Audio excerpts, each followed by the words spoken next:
Hello and welcome to today's interview with Daamen, eWater's Principal Hydrologist. In today's interview, we'll be talking about Maharashtra, the work eWater has engaged in the Upper Godavari River. Hello, Cal, and welcome to this interview. Thank you for having us. Pleasure to be here.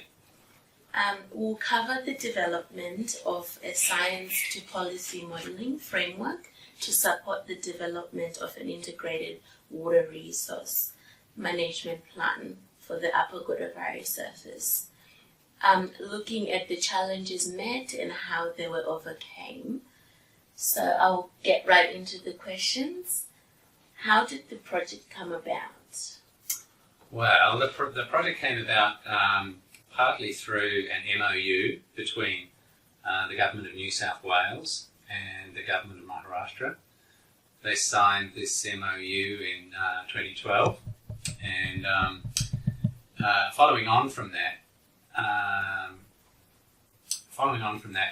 there was some water crises in Maharashtra. So the basin that we've ended up working in is the Upper Godavari. So Godavari River is one of the larger rivers in India. I think it's the second largest basin, second only to the Ganga.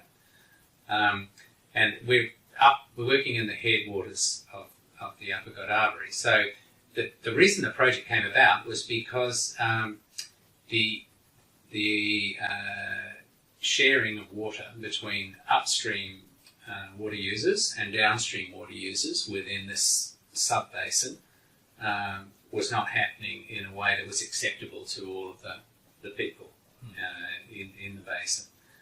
And in 2012, it reached a crisis point because a lot of the dams in the upstream of the catchment had a lot of water in them, and the large dam at the base of the catchment had nothing in it.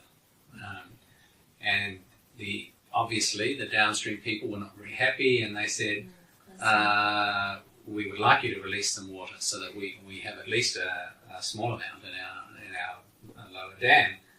And the upstream people said, but we don't have a lot of water this year, we need it all, sort of thing. So there was a bit of a conversation, and in India that usually results in, when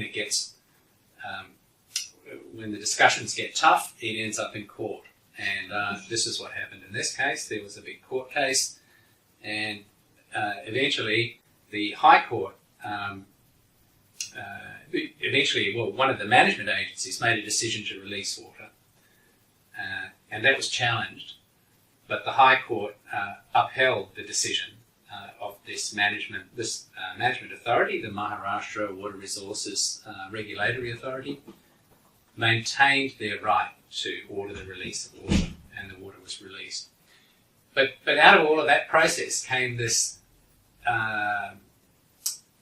need to understand the catchment better and to manage it better, and that's really what sparked the project. And in the middle of this crisis, or towards the end of this crisis, the project specification was written and agreed, and then eWater was engaged by New South Wales to assist with the execution of the